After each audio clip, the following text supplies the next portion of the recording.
Good morning children, कैसे हैं आप लोग। तो हम लोग क्लास 8 की ज्योग्राफी का सेकंड चैप्टर स्टडी कर रहे हैं, जिसमें हमने पिछले क्लास में टॉपिक वाटर पढ़ा था और हमने देखा कि किस प्रकार से हमारी पृथ्वी पे सबसे ज़्यादा पानी है और उसके बाद भी हमको उसमें से सिर्फ 1% हिस्सा मिलता है और उसका भी हम ठीक से उपयोग नहीं कर पा रहे हैं। हमने उसका काफ़ी दोहन किया है, उसको कंटेमिनेट किया है, जिसकी वजह से आज हम पानी की समस्या से जूझ रहे हैं और आगे जाके समस्या और भी गंभीर होने वाली है। तो पिछली क्लास में मैंने आपको कहा था कि हम इस क्लास में प्रॉब्लम्स ऑफ वाटर अवेलेबिलिटी पढ़ेंगे। तो क्लास स्टार्ट करने से पहले I would like to request you to please subscribe my channel dear future, here I come, please like share and comment. Okay, so let us start the class now. तो आज की class आपकी है problems of water availability, यानी पानी उपलब्ध होने में क्या क्या समस्याएं हमको देखने में मिलती हैं। ठीक है, so first point is most of the regions of the world, okay, so I have used the short form because I'm adjusting the space on my board, so just please adjust your Western Asian countries, South Asian countries, Africa, Australia, और आपकी book में और भी बहुत सी countries का नाम दे रखा है, जैसे मैक्सिको है, ठीक है, और काफ़ी कंट्रीज़ हैं, तो एक दो हमने उठा लिया है। तो ये सब कुछ ऐसी कंट्रीज़ हैं जिनके यहाँ पानी की किल्लत है, they are facing shortages of water supply. ठीक है, इन लोगों के यहाँ पानी की बहुत ज़्यादा समस्या है। ओके, तो पानी शॉर्ट क्यों होता है ये हमने पिछली क्लास में भी देखा था। ठीक, तो और भी इसके बहुत से रीजंस हैं। अब इसमें जो है आपका एक बहुत ही मेन कारण जो है वो है आपका क्लाइमेटिक जोन। ठीक है, तो वो कंट्री जो कि क्लाइमेटिक जोन में आते हैं, they are most susceptible to the condition of shortage of water, that is your draft. Draft leads to the scarcity of water. Draft यानी सूखा, और सूखा कब पड़ेगा? जब आपकी बारिश कम होगी। ठीक है, अब जो मैंने ये एक वर्ड यूज़ किया है क्लाइमेटिक जोन, तो ये क्लाइमेटिक जोन जो है ये आप लोगों ने 6th क्लास में ही शायद पढ़ा होगा इसको, क्लाइमेटिक जोन को। ठीक है, तो 4 मेन प्रकार के क्लाइमेटिक जोन होते हैं हमारे, जैसे आपका हो गया ट्रॉपिकल जोन, ठीक, और ट्रॉपिकल के बाद सब ट्रॉपिकल, फिर आपका टेम्परेट, फिर आपका फ्रिजिड जोन। ठीक है, आपको पता है ये थ्योरी कि भाई जिस प्रकार से आपकी जो सन है, सन के ठीक सामने इक्वेटोरियल रीजन पे जो भी आपकी कंट्रीज आ रहे हैं वो आपके ट्रॉपिकल जोन में आ गए। फिर 23 डिग्रीज ऊपर आएंगे आप लोग, तो उसके बाद आपका इसके बीचों बीच सब ट्रॉपिकल है, फिर उसके बाद टेम्परेट है। और ट्रॉपिकल किसको कहा जाता है? जहाँ पे सूर्य की रोशनी एकदम सीधी पड़ती है। ठीक है, ये हमारा सूरज है, ये हमारी अर्थ है। अब जो भी part of the countries they are lying just in front of the sun rays, जहाँ भी सूरज की रोशनी एकदम डायरेक्ट पड़ेगी वहाँ पे बहुत ज़्यादा गर्मी और ह्यूमिडिटी होगा। ठीक है, और अब जब हम सब ट्रॉपिकल एरिया में आते हैं, तो सब ट्रॉपिकल का मतलब यहाँ पे जितने भी कंट्रीज जहाँ पे डेजर्ट पाए जाते हैं वो सब आप लोग सब ट्रॉपिकल जोन में देख लेंगे। फिर आप और ऊपर आएंगे तो वहाँ पे सनरेज आपकी कैसे हो जाती हैं? स्लैंटिंग। ठीक है, ये आपका सन है तो रेज आपकी क्या होंगी? स्लैंटिंग हो जाएंगी। तो स्लैंटिंग होने से क्या होगा? आपका जो टेम्परेचर है वो ना ज़्यादा हॉट रहेगा ना ज़्यादा कोल्ड रहेगा, माइल्ड रहेगा, यानी टेम्परेट। ठीक है, फिर और आप जैसे जैसे पोल्स की तरफ बढ़ेंगे, ठीक, तो पोल्स की तरफ जाते थे क्या होता है? सन की रेज एकदम कम हो जाती है। ठीक है, आपको पता है ना, पोल्स पे 6 महीने दिन 6 महीने रात रहती है, क्योंकि वहाँ पे सूर्य की रोशनी बहुत मुश्किल से पहुँचती है। ठीक है, तो ये आपका फ्रिजिड जोन आता है। तो इस प्रकार से 4 क्लाइमेटिक जोन हमारे होते हैं। ठीक है, और हर कंट्री का जो क्लाइमेटिक जोन अलग अलग होता है, किसी में ज़्यादा किसी में कम। तो वो जो मुख्यतः क्लाइमेटिक जोन में आते हैं वहाँ पे ड्राफ्ट की स्थिति बहुत अधिक रहती है। ठीक है, अब ये क्लाइमेटिक जोन यानी जो आपका मौसम है, ठीक, अब मौसम जैसे अब हम उठा लेते हैं, जैसे आपका एक कंट्री अफ्रीका। ठीक है, अब अफ्रीका की पोजीशन आप वर्ल्ड पे देखेंगे, ठीक है, तो आपकी जो भी लैटिट्यूड्स हैं, आपका ट्रॉपिक ऑफ कैंसर है, ट्रॉपिक ऑफ कैप्रिकॉर्न है, इक्वेटर है, ये तीनों के तीनों आपके अफ्रीका से होकर गुजर रहे हैं। ठीक है, तो यही कारण है कि यहाँ पे आपका जो है बहुत ही ज़्यादा गर्मी और बहुत ज़्यादा ह्यूमिडिटी रहती है। ठीक है, अभी ऑस्ट्रेलिया हम लेंगे तो ऑस्ट्रेलिया में क्या होते हैं? लगभग उसमें 8 क्लाइमेटिक जोन पाए जाते हैं। ठीक है, और ऑस्ट्रेलिया में क्या है, अगर आप अभी इसमें सदर्न एरिया में चले जाएंगे, ऑस्ट्रेलिया के सदर्न पार्ट में, तो वहाँ पे आपको सॉइल जो है वो फर्टाइल मिलेगी। ठीक है, यहाँ पे क्रॉप प्रोडक्शन होती है। और ठीक विपरीत आप ऑस्ट्रेलिया के नदर्न पार्ट में चले जाएंगे तो यहाँ पे आपको डेजर्ट देखने को मिलेगा। ठीक है, तो ये मौसम क्यों अलग अलग होता है? ये ऐसा क्यों होता है? क्योंकि भाई ये डिफर करता है कि आपका जो रीजन है, जो आपका भूभाग है, ये इक्वेटर से कितना पास है, कितना दूर है, यहाँ की temperature, precipitation, humidity, ocean current, समंदर से दूरी, यानी तमाम ऐसी वजह हैं जिसकी वजह से किसी भी जगह का क्लाइमेट वेरिएशन दिखाता है। ठीक है, तो अभी हम फिर से अपने टॉपिक पे आते हैं।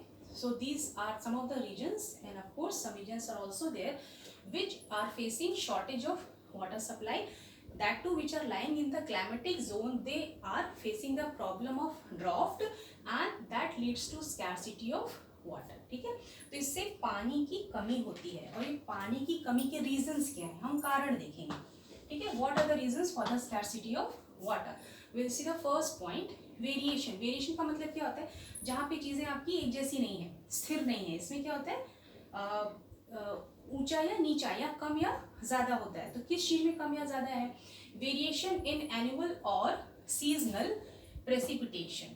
अभी प्रेसिपिटेशन आप लोगों को पता है ना क्या है. प्रेसिपिटेशन यानी बारिश, यानी कोई भी जगह है वहाँ पे पूरे साल में कितनी बारिश हुई है या आपका सीजनली कितनी बारिश हुई है, उस पर डिफर करता है, कम या ज़्यादा. ठीक है, अगर ज़्यादा बारिश होगी तब तो आपका पानी रहेगा, और अगर आपकी बारिश कम होगी तो वहाँ पे आपका क्या पड़ेगा, ड्राफ्ट पड़ेगा. ओके, तो first reason is your variation in annual और seasonal precipitation. Let us come to the next point, that is your scarcity due to exploitation and contamination of water sources.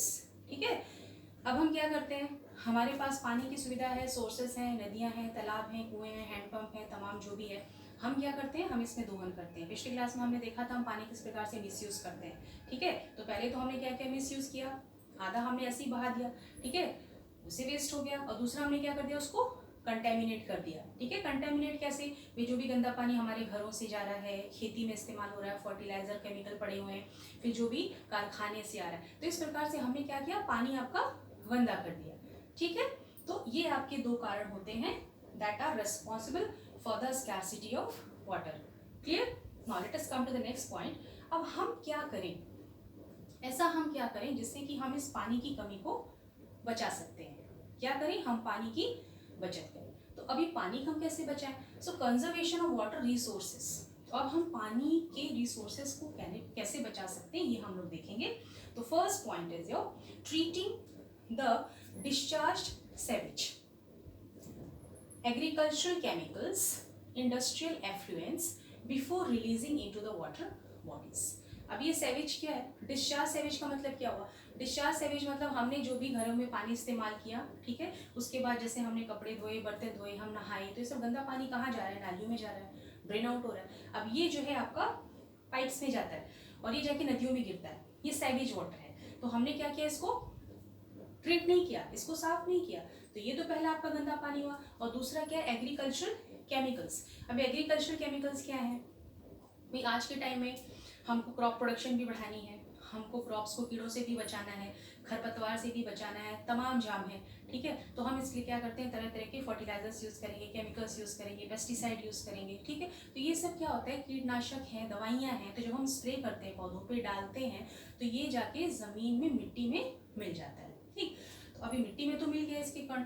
ठीक, अब मिट्टी में तो हुआ ही, और साथ में जो पानी इस मिट्टी से बह के जाएगा वो भी इससे प्रभावित होगा, और यही पानी जाके नदियों में मिलता है, और यही पानी फिर वापस हमारे घरों में आता है. ठीक, और नेक्स्ट क्या है आपका, इंडस्ट्रियल एफ्लुएंस. इंडस्ट्रियल एफ्लुएंस का मतलब क्या हुआ, आपके जो भी उद्योग धंधे हैं, कारखाने पे आपका जो भी प्रोडक्शन प्रोसेस हो रहा है, प्रोडक्शन प्रोसेस बिना पानी के तो होता नहीं है. तो जो पानी आपने इस्तेमाल किया और उसके बाद जो गंदा उसमें से पानी निकला, वो आपने उसको ड्रेन आउट कर दिया.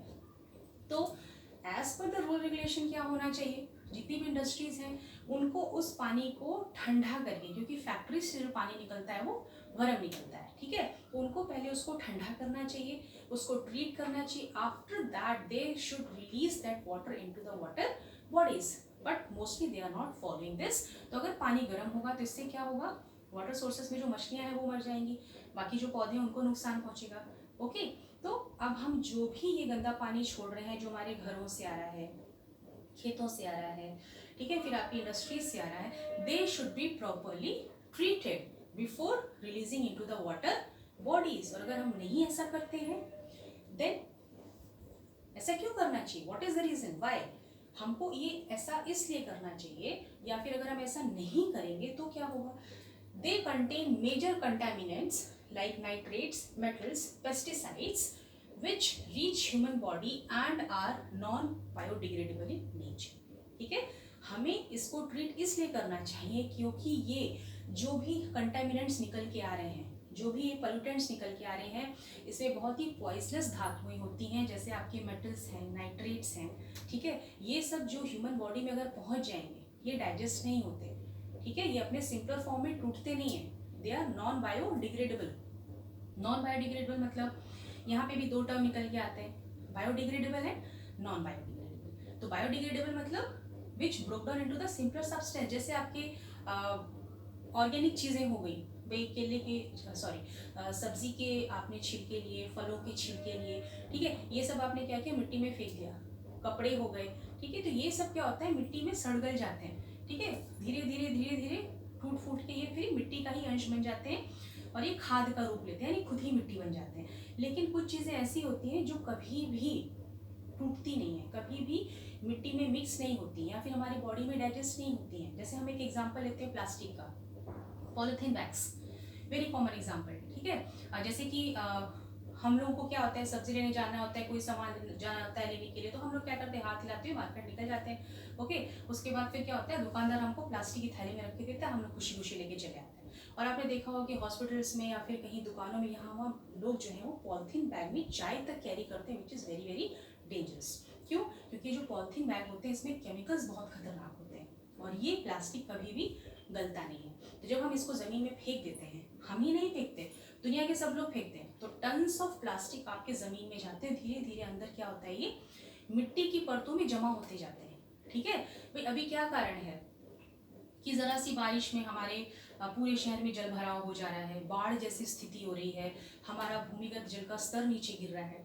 यही कारण है, बहुत से कारण है, लेकिन हम जो पॉलीथीन बैग का एग्जांपल दे रहे हैं उससे मैं रिलेट करके बता रही हूँ कि मिट्टी में जब ये मिल जाता है, ठीक है, जब ये लेयर्स में पूरा ये अपना ही एक लेयर बना लेता है, उसके बाद क्या होता है, जब बारिश पड़ती है, when the rain comes on the surface, what happens, this water does not go inside the surface. क्यों? क्योंकि बीच में तो पॉलीथीन है, पूरी पॉलीथीन की लेयर है, ऊपर बारिश का पानी पड़ेगा, वो नीचे पास आउट होगा नहीं, तो अंडरग्राउंड वाटर तो गया नहीं, वो क्या करेगा, पूरा पानी ऊपर क्यों आएगा। 2 दिन 4 दिन बारिश हो गई, 1 हफ्ता बारिश हुई तो पूरी की पूरी बाढ़ आ जाती है। यही कारण है कि इस वक्त पानी बहुत ज़्यादा जमा हो रहा है, ठीक है। और यही कारण है कि जब गर्मी होती है तो हमको अंडरग्राउंड जो वाटर होता है वो हमारा टेबल नीचे आ जाता है, तो हमारे हैंड पाइप सूख जाते हैं, वहीं सूख जाते हैं, वहाँ पे पानी नहीं आता, ठीक है।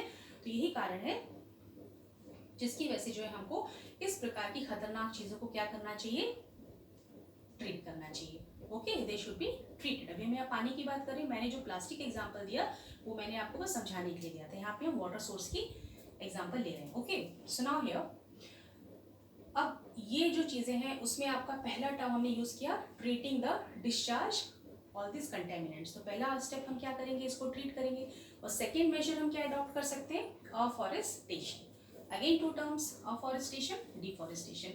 Deforestation means cutting the forest, cutting the trees, and afforestation मैंने पेड़ पौधे लगाने, जितने जंगल हो सकते हैं आप उगाइए, जितने पेड़ पौधे हो सकते हैं लगाइए, क्योंकि जितनी वेजिटेशन रहेगी, जितनी हरियाली रहेगी, उतना ही ज़्यादा आपकी मिट्टी जो है बची रहेगी, और जब मिट्टी बची रहेगी तो आपका पानी भी जो है वो बचा रहेगा, okay. So afforestation slows down surface run of. अभी सरफेस रन ऑफ क्या है, सरफेस रन ऑफ का मतलब क्या होता है, आपका जो भी ज़मीन का पानी होता है वो बह के ना चला जाए, ठीक है। मिट्टी कटेगी तो साथ में पानी भी निकल जाएगा, लेकिन अगर मिट्टी पकड़ी रहेगी, पेड़ पौधे रहेंगे, तो पानी भी आपका टिकेगा और वो रिस्क के ज़मीन के अंदर जाएगा। So it prevents the surface run of plus it replenishes underground water, ठीक है। यानी हमारी भूमिगत जो जल है उसको भी ये क्या करता है, बचा के रखता है, उसको दोबारा रिन्यू करता है, उसके स्तर को बढ़ाता है, ओके। ये आपका सेकेंड मेजर हो गया।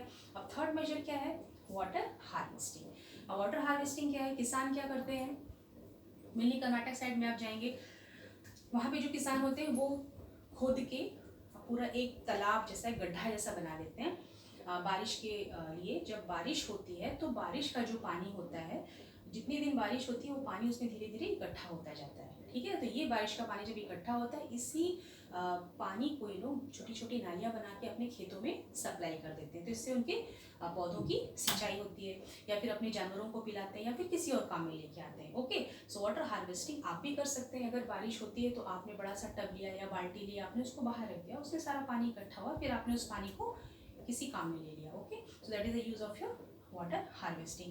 Now next measure is your proper lining of canals. अभी canals क्या होता है, हम लोग क्या करते हैं, लंबी लंबी नहरें आपने देखी होगी। अगर आप वेस्टर्न यूपी में चले जाएंगे, वेस्टर्न यूपी में आप देखेंगे कि बहुत लंबी नहरें होती हैं, ठीक है, क्योंकि वो खेतों की सिंचाई के लिए, बाकी काम के लिए नहरों को बनाते हैं।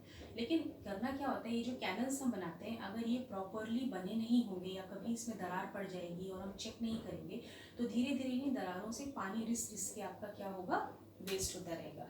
तो इसीलिए इसने कहा है proper lining should be done of the canals and it should also be regularly checked to prevent the seepage. Okay, now next measure is your sprinklers.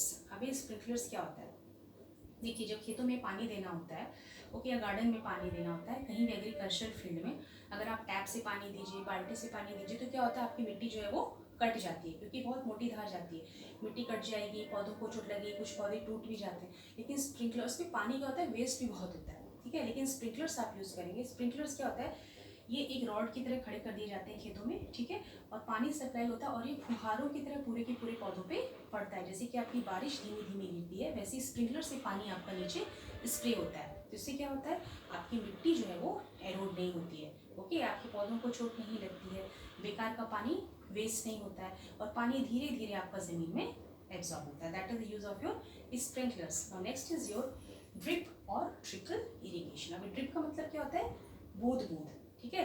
अभी ड्रिप और ट्रिकल इरिगेशन यूज होता है जहाँ पे पौधे आपके रोज में लगाए जाते हैं, ठीक है, एक लाइन में, एक लाइन हो गई, दूसरी लाइन हो गई, तो इस लाइन्स में क्या होता है, लोग पाइप लगा देते हैं पानी। अब क्या होता है, इस पानी से जो पाइप से जो पानी है वो बूंद बूंद करके पौधों की जड़ों में जाता है, ऊपर से नहीं जाता है, नीचे से जाता है, बहुत धीरे धीरे ये रिश्ता है, और ऊपर से पौधा आपका गीला नहीं होता। तो जब पौधे पे पानी नहीं पड़ेगा, पत्तियों पे पानी नहीं पड़ता है, तो इससे क्या होता है, बहुत से फायदे होते हैं। पहला तो आपका इसमें कीड़े बहुत कम लगेंगे, ठीक है, और दूसरा आपका जो खरपतवार आसपास उग जाती है वो नहीं उगेगी, तीसरा जो वेस्टेज ऑफ वाटर है वो हम लोग बचा लेंगे, ठीक है। तो ये भी बहुत ही इफेक्टिव मेथड होता है, ओके। तो हमने कितने मेजर्स देखे आपके, to conserve the water resources, treating the sewage, then afforestation, then we have seen the water harvesting, the proper lining of canals, and then we have seen the sprinklers, then drip or trickle irrigation, ठीक है। तो अब हम इसको एक बार summarize करते हैं। So today we have seen the various problems of the water availability, यानी हमारी अर्थ के पानी हम लोग को उपलब्ध होने में क्या समस्याएं आती हैं। तो बहुत से कंट्रीज है जो क्लाइमेटिक जोन में पड़ते हैं, जहाँ पे रेनफॉल कम होने की वजह से या बहुत से फैक्टर हैं जो इसमें मददगार हैं, जिससे कि पानी की कमी होती है। और ये पानी क्यों कम होता है, we have seen the two reasons, due to the variation in the precipitation, and next is due to the exploitation and the contamination, and next just we have seen what are the measures which we should adopt to conserve the water resources, okay। तो ये आपका पूरा topic है। अब इसमें से क्या questions निकल के आ सकते हैं वो हम लोग देख लेते हैं। अभी देखिए, the questions which can come is they may ask you tell two reasons which are responsible for the scarcity of water, okay। तो आप ये दो पॉइंट मेंशन कर सकते हैं। Next is an important question, जिसमें कम इन 4 और 5 marks और 3 marks, it depend on teacher to teacher, okay.